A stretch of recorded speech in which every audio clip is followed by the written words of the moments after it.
नमस्कार, मैं राजेश कुमार। आज आपको एक नई प्रीपेड कथा की कहानी सुनाता हूँ, जो पिता और पुत्र के प्रेम को बहुत अच्छा बखान करती है। सुनने में काफी आनंदित होगा। पसंद आएगा तो लाइक और शेयर करिएगा। पुणे के एक बड़े शमशान घाट में दोपहर के 3 बजे थे।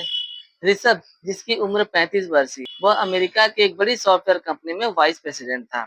अभी अभी फ्लाइट से उतरकर सीधे शमशान घाट पहुंचा। उसके पिता माधवराव, जिनकी उम्र करीब 70 वर्ष थी, वे कल रात गुजर गए थे। ऋषभ के हाथ में महंगा लैपटॉप था और आंखों पर रेबन का चश्मा। उसे पसीना आ रहा था और वह बार बार घड़ी देख रहा था। वहां मोक्ष इवेंट मैनेजमेंट, जो अंतिम संस्कार कराने वाली एजेंसी होती थी, उसके कर्मचारी सुमित खड़ा था। सुमित ने सारी तैयारियां कर रखी थी। लकड़ियां सजा दी गई थी, पंडित भी बुला लिया गया था और माधवराव जी के पार्थिव शरीर को स्नान कराकर तैयार रखा गया था। तभी ऋषभ आया। उसने पिता के चेहरे की ओर एक नजर डाली। आंखों से एक दो आंसू निकल आए। उसने सुमित से पूछा, मिस्टर सुमित, सब तैयार है ना? मुझे 6 बजे की रिटर्न फ्लाइट पकड़नी है। कल मेरी बहुत ही जरूरी मीटिंग है। प्लीज जल्दी कराइए। सुमित को आश्चर्य हुआ। जिस पिता ने इस बेटे को पाल पोस कर बड़ा किया, उस पिता की चिता के पास रुकने के लिए इस बेटे के पास 3 घंटे भी नहीं थे। सुमित ने शांत होकर सर हिलाया और विधि पूरी हुई। ऋषभ ने मुखाग्नि दी। धुएं के गुब्बारे आसमान में उठ गए। फिर ऋषभ ने सुमित को अलग ले जाकर चेकबुक निकाली और कहा, सुमित, धन्यवाद, आपने अच्छी व्यवस्था की है। आपका बिल कितना हुआ? 50,000 या 1 लाख? राशि बताइए, मैं अभी चेक दे देता हूँ। मैं दोबारा नहीं आ पाऊंगा। अस्थि विसर्जन आप ही करवा दीजिएगा। फिर सुमित ने ऋषभ की ओर देखा। अब उसके चेहरे पर एक अजीब सी मुस्कान थी। उसने जेब से एक पुरानी फाइल निकाली और ऋषभ के हाथ में थमा दी और कहा, साहब, बिल देने की जरूरत नहीं है, आपका बिल पेड है। ऋषभ चौंक गया। पेड? किसने भरा? क्या मेरे चाचा ने? तभी सुमित ने कहा, नहीं साहब, 5 साल पहले माधवराव जी अर्थात आपके पिता हमारे ऑफिस आए थे। वे बहुत बीमार थे, ठीक से चल भी नहीं पा रहे थे। उन्होंने मुझसे पूछा, आपका पैकेज क्या है? मेरे बेटे को तकलीफ ना हो, सब इंतजाम कर देंगे ना? तब उन्हें हमने अपना पैकेज बताया।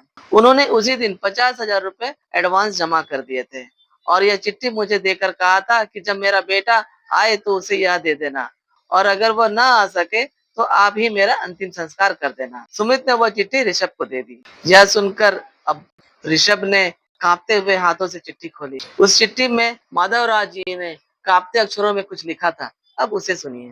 प्रिय ऋषभ बेटा, मुझे पता है तुम बहुत व्यस्त हो। अमेरिका में तुम्हें सांस लेने की भी फुर्सत नहीं है। मुझे मालूम है कि मेरी मृत्यु की खबर सुनकर तुम्हें चिंता होगी। छुट्टी मिलेगी या नहीं, टिकट मिलेगा या नहीं, मीटिंग का क्या होगा, ये सवाल तुम्हारे मन में आएंगे। बेटा, तुम्हारा समय और तुम्हारा करियर बहुत महत्वपूर्ण है। मैंने तुम्हें इसलिए पाला कि तुम दुनिया जीत सको। एक बूढ़े के लाश के लिए तुम अपना नुकसान मत करना।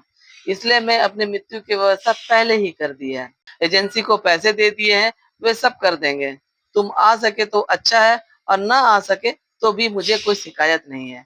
बस एक विनती है, जब मैं तुम्हें बचपन में स्कूल छोड़ने जाया करता था तो तुम्हारा हाथ कभी नहीं छोड़ा था। आज जब तुम मुझे अग्नि दो तो तुम्हारा हाथ कांपना नहीं चाहिए। जल्द वापस चले जाना। तुम्हारी पत्नी तुम्हारी इंतजार कर रही होगी। तुम्हारा पापा। चिट्ठी पढ़ते ही ऋषभ के हाथ से चेकबुक कीचड़ में गिर गई। उसने शमशान में जहां लकड़ियों के जलने की आवाजें आ रही थी, अब वहां ऋषभ का अहंकार और करियर का घमंड सब कर जल कर राख हो गया था। वह घुटनों के बल बैठ गया, चिल्लाया, पापा, मुझे माफ कर दीजिए। उसने सुमित के पैर पकड़ लिए। कहा, सुमित, मुझे अमेरिका नहीं जाना है। मुझे अपने पापा के साथ रहना है। मैंने करोड़ों रुपए कमाए, पर तो मैं असली भिखारी निकला। मेरे पापा ने मरते समय भी मेरी मीटिंग की चिंता की और मैं उनके अंतिम दर्शन का भी हिसाब लगा रहा था। यह कहते हुए वो फुट फुट कर रोने लगा। उस दिन ऋषभ फ्लाइट नहीं पकड़ सका और जलती चिता के सामने रात भर बैठा रहा, क्योंकि अब उसे समझ में आ गया था, प्रीपेड सिर्फ सिम कार्ड का हो सकता है, पिता का प्रेम का नहीं। पिता का प्रेम तो अनलिमिटेड होता है और उसकी कीमत दुनिया में कोई भी करेंसी नहीं चुका सकती है।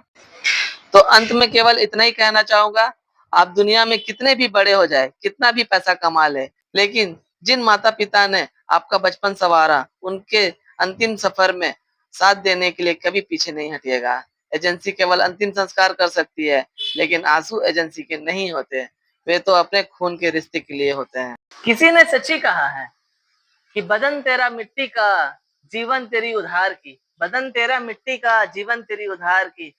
घमंड करूं भी तो करूं किस पे, घमंड करूं भी तो करूं किस पे, यहाँ हम सब किराएदार हैं। चलिए इस कथा को यहीं विराम देते हैं। जय जय सिया राम। श्री सच्चिदानंद सद्गुरु साईनाथ महाराज की जय।